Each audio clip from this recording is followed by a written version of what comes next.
ધોરણ 7 સામાજિક વિજ્ઞાન પાઠ 3 મુઘલ સામ્રાજ્ય। તેમાં આપણે બાળકો મુઘલ સામ્રાજ્યની રાજ્ય વ્યવસ્થા સુધી જોયું હતું। તેના પછી આવે છે મહેસૂલી વ્યવસ્થા। અકબરે ભારતમાં એક નવી જ મહેસૂલી વ્યવસ્થાનો આરંભ કર્યો હતો, જેને મનસબદારી વ્યવસ્થા તરીકે ઓળખવામાં આવતી। મહેસૂલનો દર વાર્ષિક ઉપજના 1/3 ભાગ જેટલો હતો। અકબરની મહેસૂલી વ્યવસ્થાનો સ્થાપક ટોડરમલ હતો। મનસબદારી પદ્ધતિ સેના અને મહેસૂલ એમ બંને સાથે સંકળાયેલ હતી। મનસબ એટલે જાગીર અને મનસબદાર એ જાગીરનો વડો અધિકારી ગણાતો, જે જાગીરમાંથી મહેસૂલ ઉઘરાવતો અને તે વિસ્તારનો કાયદો અને વ્યવસ્થા જાળવતો। આ માટે તેને જાગીર પ્રમાણે લશ્કર આપવામાં આવતું। તે તેના વિસ્તારનો વડો ન્યાયાધીશ પણ ગણાતો। તેની નિયત સમયે બદલી કરવામાં આવતી। મુઘલ મનસબદારની વ્યવસ્થા વિશ્વમાં અનોખી હતી અને વિશ્વમાં સૌથી વધારે વેતન ધરાવતી હતી। તો બાળકો, મુઘલ સામ્રાજ્યમાં મહેસૂલ વ્યવસ્થા કેવી હતી? તો એના વિશે છે કે અકબરે ભારતમાં એક નવી જ મહેસૂલી વ્યવસ્થાનો આરંભ કર્યો હતો, જેને મનસબદારી વ્યવસ્થા તરીકે ઓળખવામાં આવતી। મનસબદારી વ્યવસ્થા તરીકે અને મહેસૂલનો દર વાર્ષિક ઉપજનો 1/3 ભાગ જેટલો હતો। અકબરની મહેસૂલ વ્યવસ્થાનો સ્થાપક ટોડરમલ હતો। મહેસૂલ વ્યવસ્થાનો સ્થાપક કોણ હતો? ટોડરમલ। અને મનસબદારી પદ્ધતિ સેના અને મહેસૂલ એમ બંને સાથે સંકળાયેલી હતી। મનસબ એટલે જાગીર અને મનસબદાર એ જાગીરનો વડો એટલે અધિકારી ગણાતો, જે જાગીરમાંથી મહેસૂલ ઉઘરાવતો અને તે વિસ્તારનો કાયદો અને વ્યવસ્થા જાળવતો। જે મહેસૂલ ઉઘરાવતો હતો તે જ વિસ્તારમાં તે કાયદા અને વ્યવસ્થાની જાળવણી કરતો હતો। આ માટે તેને જાગીર પ્રમાણે લશ્કર આપવામાં આવ્યું હતું। તો જેટલી જાગીર હોય એ પ્રમાણે તેને લશ્કર આપવામાં આવ્યું હતું અને તે તેના વિસ્તારનો વડો અથવા ન્યાયાધીશ પણ ગણાતો અને તેની નિયત સમયે બદલી કરવામાં આવતી। અમુક સમયે તેની બદલી કરવામાં આવી જાય। અને મુઘલ મનસબદારીની વ્યવસ્થા વિશ્વમાં અનોખી હતી અને વિશ્વમાં સૌથી વધારે વેતન ધરાવતી હતી। મુઘલ સામ્રાજ્યમાં વ્યવસ્થા હતી વિશ્વમાં અનોખી, એટલે કોઈ એવી મનસબદારી વ્યવસ્થા જ નહોતી એમ, અને તે વિશ્વમાં સૌથી વધારે વેતન ધરાવતી હતી। તેના પછી છે બાળકો મુઘલકાલીન સંસ્કૃતિ। તો મુઘલકાલીન સંસ્કૃતિ કેવી છે તેના વિશે જોઈએ। તો મુઘલ યુગમાં ભારતીય સંસ્કૃતિનો બહુમુખી વિકાસ થયો હતો। હિન્દુ અને મુસ્લિમ સંસ્કૃતિનો સમન્વય થયો હતો, જેને ગંગા જમુના સંસ્કૃતિ તરીકે પણ ઓળખવામાં આવે છે। મુઘલોએ અનેક કિલ્લા, મહેલો, દરવાજા, મસ્જિદો અને બગીચાઓની સ્થાપના કરી હતી। તો બાળકો, મુઘલકાલીન સંસ્કૃતિ કેવી હતી? તો મુઘલ યુગમાં ભારતીય સંસ્કૃતિનો બહુમુખી વિકાસ થયો હતો। બહુમુખી એટલે વધારે એમ। હિન્દુ અને મુસ્લિમ સંસ્કૃતિનો સમન્વય થયો હતો। હિન્દુ અને મુસ્લિમ બેનો સમન્વય એટલે સહકારથી રહેતા હતા અને જેને ગંગા જમુના સંસ્કૃતિ તરીકે પણ ઓળખવામાં આવે છે। તો મુઘલકાલીન સંસ્કૃતિને ગંગા જમુના સંસ્કૃતિ તરીકે પણ ઓળખવામાં આવે છે। મુઘલોએ અનેક કિલ્લા, મહેલો, દરવાજા અને મસ્જિદો, બગીચાઓની સ્થાપના કરી હતી। તો મુઘલ સામ્રાજ્યમાં એ સમયમાં રાજાઓએ કિલ્લાઓ, મહેલો, દરવાજા, મસ્જિદો અને બગીચાઓની સ્થાપના કરી હતી। બાબરે આગ્રા અને લાહોરમાં બગીચા નિર્માણ કરાવ્યા હતા। શહેનશાહે સાસારામમાં મકબરો અને દિલ્હીમાં મસ્જિદ બંધાવી હતી। અકબરે આગ્રાનો કિલ્લો બંધાવ્યો હતો અને આગ્રાની 36 કિલોમીટર દૂર ફતેહપુર સિક્રીમાં વિશિષ્ટ બાંધકામો કર્યા હતા, જેમાં ગુજરાત વિજયની યાદમાં બંધાવેલ બુંદલ દરવાજા, સલીમ ચિશ્તીની દરગાહ, મસ્જિદ અને પંચમહલનો સમાવેશ થાય છે। જહાંગીરના સમયમાં બાંધકામોમાં સંગેમરમરનો ઉપયોગ વધ્યો હતો। શાહજહાંનો સમય મુઘલ સામ્રાજ્યના સ્થાપત્યનો સુવર્ણ યુગ ગણાય છે। તેણે આગ્રામાં તાજમહલ અને મોતી મસ્જિદ તેમજ દિલ્હીમાં પ્રસિદ્ધ લાલ કિલ્લાનું નિર્માણ કરાવ્યું હતું। ઔરંગઝેબ પોતાની પત્નીની યાદમાં ઔરંગાબાદમાં રાબિયા ઉદ દૌલાનો મકબરો બનાવ્યો હતો, જે તાજમહલ જેવો જ કલાત્મક છે। તો બાળકો આપણે મુઘલ સામ્રાજ્યના સ્થાપનો આમાં આપણે બતાવ્યા છે. પેલું છે બાબરે આગ્રા અને લાહોરમાં બગીચાનું નિર્માણ કરાવ્યું હતું. આગ્રા અને લાહોરમાં બગીચાઓ બનાવ્યા હતા. શહેરશાહે સાસારામમાં મકબરો અને દિલ્હીમાં મસ્જિદ બંધાવી હતી. અકબરે આગ્રાનો કિલ્લો બંધાવ્યો હતો અને આગ્રાથી 36 કિલોમીટર દૂર ફતેહપુર સિક્રીમાં વિશિષ્ટ બાંધકામો કરાવ્યા હતા, જેમાં ગુજરાત વિજયની યાદમાં બંધાવેલ બુલંદ દરવાજા, સ્લીમ ચિશ્તીની દરગાહ, મસ્જિદ અને પંચમહલનો સમાવેશ થાય છે. જહાંગીરના સમયમાં બાંધકામમાં સંગેમરમરનો પણ ઉપયોગ વધ્યો હતો. શાહજહાંના સમય મુઘલ સામ્રાજ્યના સ્થાપત્યનો સુવર્ણયુગ ગણાય છે. તેણે આગ્રામાં તાજમહાલ અને મોતી મસ્જિદ તેમજ દિલ્હીમાં પ્રસિદ્ધ લાલ કિલ્લાનું નિર્માણ કરાવ્યું હતું. ઔરંગઝેબે પોતાની પત્નીની યાદમાં ઔરંગાબાદમાં રાબિયા ઉદ દૌરાનનો મકબરો બનાવ્યો હતો અને જે તાજમહાલ જેવો જ કલાત્મક છે. ઔરંગાબાદનો મકબરો છે તે તાજમહાલ જેવો જ કલાત્મક છે એવું કહેવામાં આવે છે. પછી બાળકો મુઘલ સામ્રાજ્યમાં ચિત્રકલા કેવી રીતે વિકસી હતી તેના વિશે છે. તો ચિત્રકલા, તો મુઘલ ચિત્રકલા વિશ્વવિખ્યાત હતી. જહાંગીરના સમયમાં તેનો ખૂબ જ વિકાસ થયો હતો. મુઘલ શાસકો ઉત્તમ ચિત્રકારોને દિલ્હીમાં આમંત્રિત કરતા હતા. અકબરના સમયમાં જસવંત અને બસાવન નામના મહાન ચિત્રકારો હતા. તેમણે ફારસી કથાઓ, મહાભારતના અનુવાદના પુસ્તકો અને અકબરનામામાં પુષ્કળ સુંદર ચિત્રો દોર્યા હતા. જહાંગીરનો મંસૂર નામનો ચિત્રકાર વિશ્વવિખ્યાત હતો અને જહાંગીરે એક ચિત્રશાળાની સ્થાપના કરી હતી. આ સમયે રાજસ્થાન, ગુજરાત, પંજાબ, હિમાચલ પ્રદેશ અને દક્ષિણના રાજ્યોમાં પણ ચિત્રકળાનો વિકાસ થયો હતો. તો બાળકો ચિત્રકલા, તો મુઘલ ચિત્રકલા એ વિશ્વવિખ્યાત હતી અને જહાંગીરના સમયમાં તેનો ખૂબ જ વિકાસ થયો હતો અને મુઘલ શાસકો તેને ઉત્તમ ચિત્રકારોને દિલ્હીમાં આમંત્રિત કરતા હતા. અને અકબરના સમયમાં જસવંત અને બાસવન નામના મહાન ચિત્રકારો હતા. અકબરના સમયમાં બે ચિત્રકારો થયા, જસવંત અને બસાવન.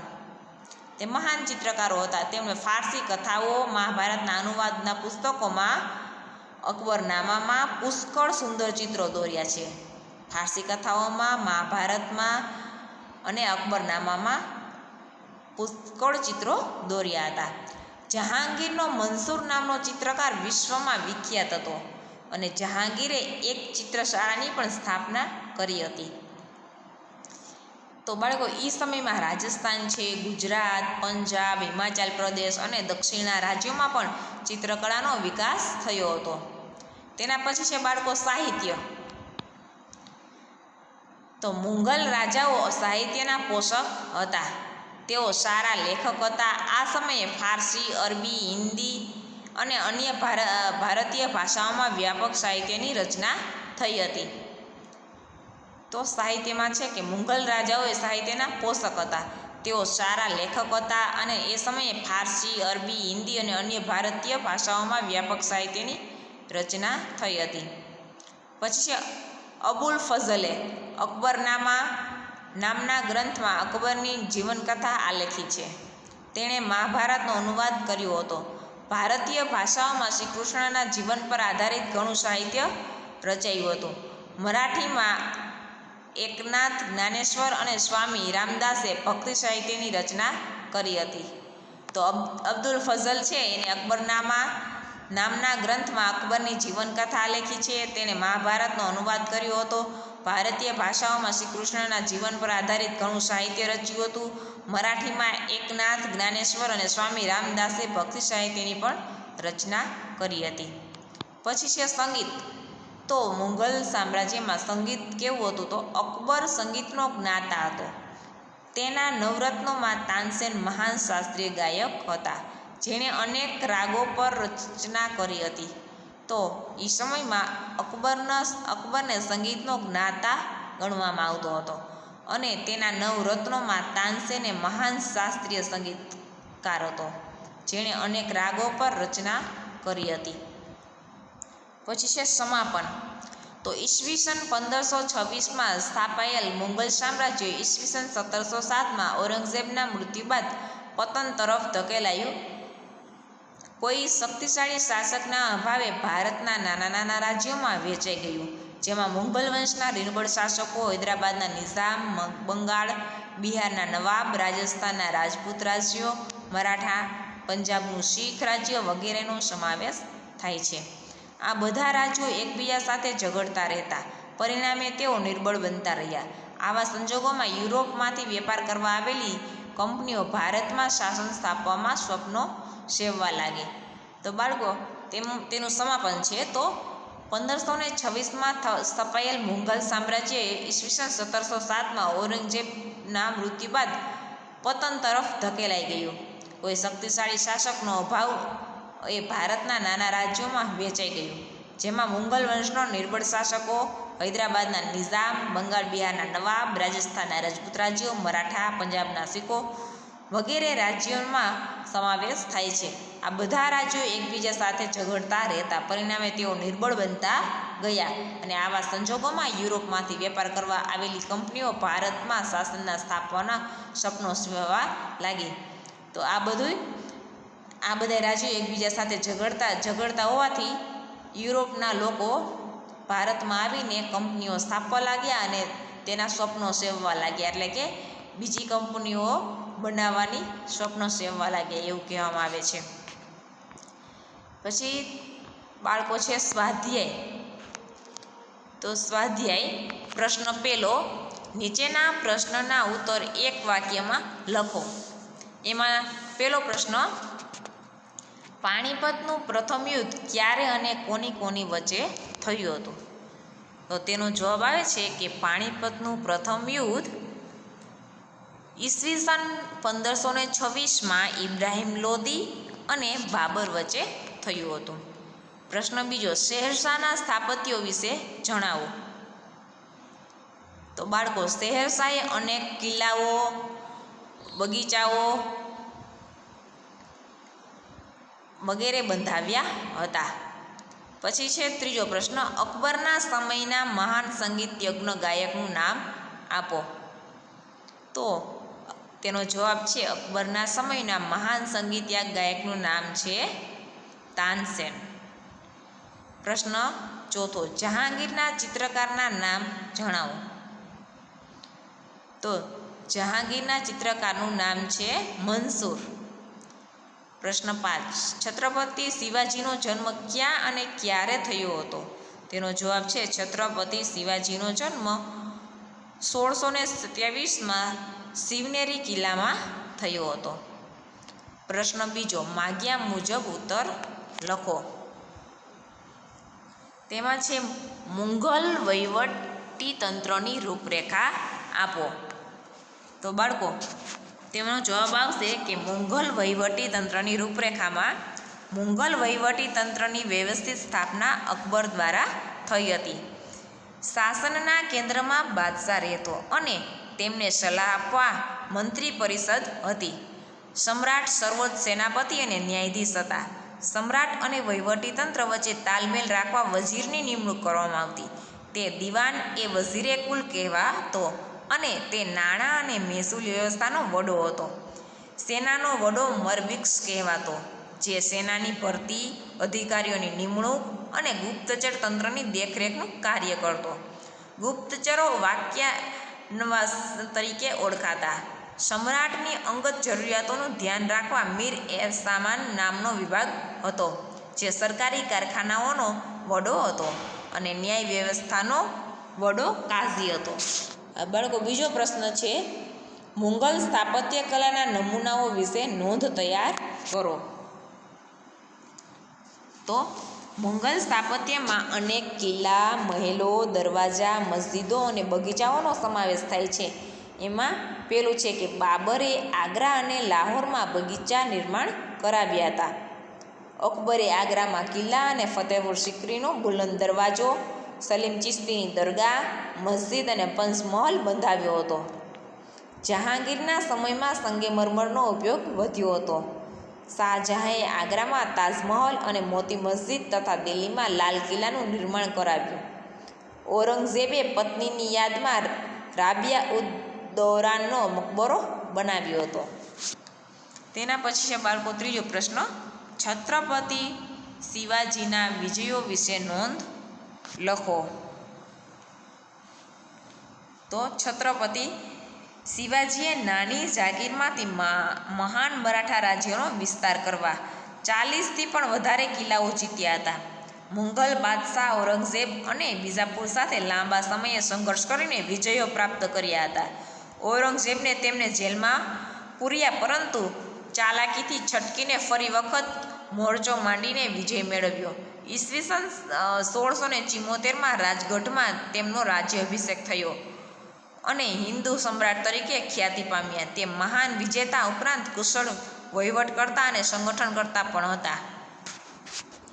પ્રશ્ન ચોથો, અકબરની ધાર્મિક નીતિની ચર્ચા કરો.